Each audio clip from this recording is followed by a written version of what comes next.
Almost 20 years after it was born, Americans have redeveloped the punk sound and turned it into an international success.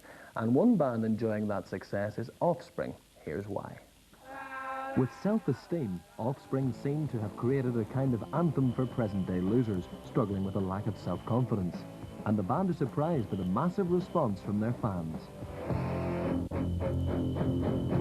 There's different people that had different things happen to them, and we kind of lumped it all together and made a story about this person who gets treated real bad by his girlfriend.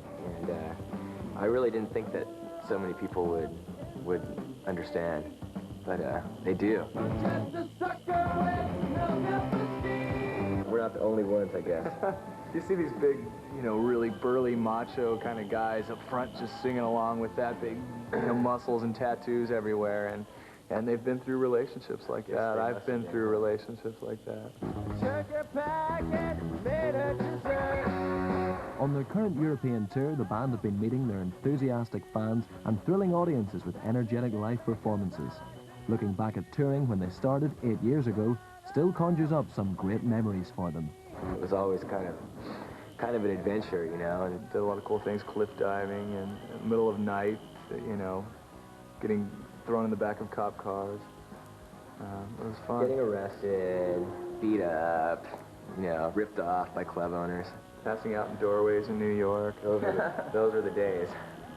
The band had experienced the early days of the pioneers of South Californian hardcore sound, and they feel true to the genuine spirit of punk rock. Where we grew up is kind of a conservative place, and so it was kind of natural for a lot of kids to start punk bands, just because you're bored and tired of seeing all the conservatism around. I mean, there's such a stereotype of the media, what punk's supposed to be like. You're supposed to have spikes and mohawks, or you're not considered a real punk or whatever. And that was never really how it was for us.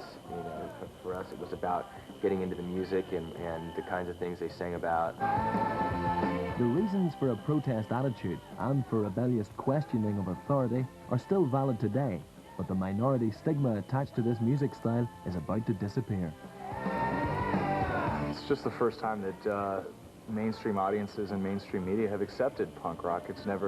Punk rock has always been gathering steam. It's been getting bigger and bigger. Punk rock has always been an ideal outlet for feelings and a means to let off steam, especially at explosive live gigs. This kind of music is just real energetic, so that's what makes it fun to play and play live.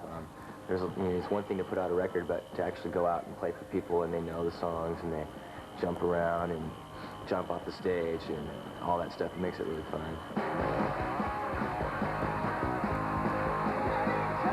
Although Offspring hit the nerve and speak out what many young people have on their minds, they don't want to be labelled as the mouthpiece for an entire generation. You know, the figureheads of a generation or whatever, the spokespeople for a generation. Nah, we just don't buy that.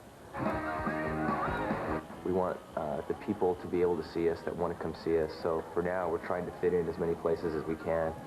But it's all going to be over in a couple months, and then we'll take a little time off and do some other stuff. Go back to snowboarding and surfing and skating. More details have emerged about the arrest last week of Bobby Brown. The singer was arrested